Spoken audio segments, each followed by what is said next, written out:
आदिवासी वर्ग के युवा नेता जिला पंचायत सदस्य सोनू रामपाल जी द्वारा प्रेस कॉन्फ्रेंस आयोजित की गई, जिसमें उन्होंने कांग्रेस पार्टी के ऊपर निशाना साधते हुए अम्बेडकर जी का विरोधी बताया। सुने प्रेस कॉन्फ्रेंस में क्या कहा भाजपा नेताओं ने। आप देख रहे हैं आदेश live MP news. Madhya Pradesh की खबरों के लिए तुरंत हमारे चैनल को सब्सक्राइब करें। कि हमारे देश के गृह मंत्री जी का जो बयान है अंबेडकर जी के बारे में तोड़ मरोड़ कर पेश किया गया है, और जो दशकों से जो हमारी कांग्रेस सरकार थी, मैं पूछना चाहता हूं उन कांग्रेस नेताओं से कि उन्होंने अंबेडकर जी के लिए क्या किया। हम जब से देख रहे हैं और किताबें पढ़ रहे हैं, सबसे पहले बता दूं कि लगभग अभी लगभग 2012 की बात है कि जो हमारा नेहरू जी थे, नेहरू जी ने अंबेडकर जी को कोड़े मारते हुए एक ऐसा उन्होंने एनसीईआरटी में 11वीं किताब में एक अभिलेख छपवाया और एक कार्टून बनवाया कि उसमें नेहरू जी द्वारा कोड़े मारे जा रहे हैं। इतनी स्थिति खराब कर दी थी उनकी। इसके अलावा बताना चाहता हूं कि हमारे कांग्रेस के सरकार में जब वो मंत्री कानून मंत्री रहे, लेकिन जब उनका स्वर्गलोक हो गया उसके बाद उनको भारत रत्न दिया। क्या जरूरत थी कांग्रेस को कि उनके स्वर्गवास के बाद ही उनको उनको भारत रत्न देने का प्रयास किया। मैं पूछना चाहता हूं कांग्रेस के नेताओं से कि आपने इंदिरा जी को भारत रत्न दिया, नेहरू जी को भारत रत्न दिया, और अंबेडकर जी को क्यों नहीं दिया। मैं बताना चाहता हूं आपको कि अटल बिहारी वाजपेयी की संयुक्त सरकार में, भाजपा की सरकार में 1990 में हमने उनको भारत रत्न दिया। और इसके अलावा बताना चाहता हूं कि अंबेडकर जी की जो पंच तीर्थ जो उनके स्थान है, जो लंदन में है, बंबई में है, इंदौर में है, महू में है, वहां पे उन क्षेत्रों का विकास भी किया हमने। और दिल्ली में भी हमने किया है, जहां वो पढ़ते थे लंदन में, वहां पे हमने म्यूजियम 2.5 लाख करोड़ का लगभग हमने 2019 में 2015 में उस म्यूजियम का शिलान्यास भी किया।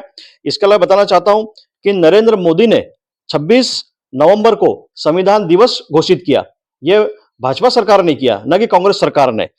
और बताना चाहूं कि महानिर्वाण पर्व के माध्यम से इंटरनेशनल डॉक्टर अंबेडकर का इंटरनेशनल सेंटर है, वहां उसका उद्घाटन 2.5 एकड़ जमीन में हमने किया है। यह भी नरेंद्र मोदी की सरकार में हुआ।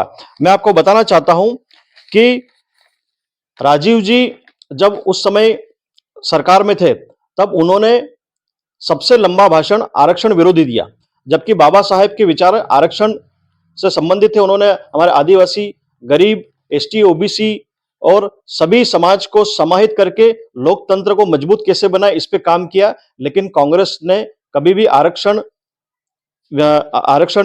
हित के लिए कभी भी कानून प्रस्ताव नहीं किया। इसके अलावा मैं बताना चाहता हूं कि कांग्रेस ने बाबा साहेब को कभी चुनाव भी जीतने नहीं दिया। उन्होंने 2 बार वो रहे संसद में, इसके बाद उनको वहां से कानून पद से इस्तीफा दिलवाने का इतना अथक प्रयास किया कि आखिरी में उनको खुद राजनीति से संन्यास लेना पड़ा।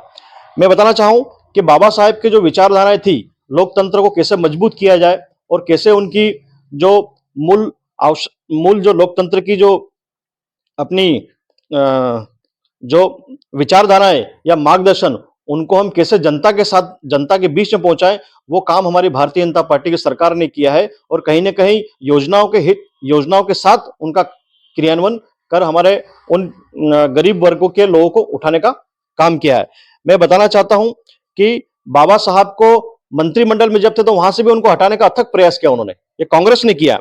बाबा साहेब ने, बता दूं कि जब उनकी मृत्यु हो गई थी और इसके बाद उनके संविधान जो उन्होंने लिखे थे, जो संविधान की बातें की लिखी थी उन्होंने, उसको भी तोड़ने की कोशिश और उनके कानून में संशोधन के लिए बहुत प्रयास किया। लेकिन जो काशीराम जी थे उत्तर प्रदेश के, उनकी वजह से वो चीजें आज तक चली आ रही।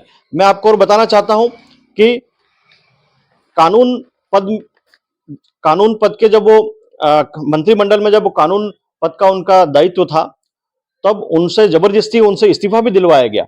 और इसके अलावा आखिरी में उनको लंदन में रहने के लिए मजबूर किया। यह कांग्रेस पार्टी की चाल है और कांग्रेस पार्टी की नीति है।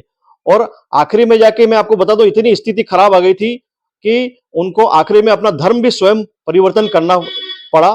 तो मैं सभी आपकी मीडिया के माध्यम से बताना चाहता हूं जनता को कि कांग्रेस जो आज जो अंबेडकर अंबेडकर करके नारा और उनके सम्मान में सारे आंदोलन कर रही है, हमारे क्षेत्र में भी कर रही है और हमारे लगभग पूरे देश में ये लोग एक आंदोलन और विरोध प्रदर्शन कर रहे हैं।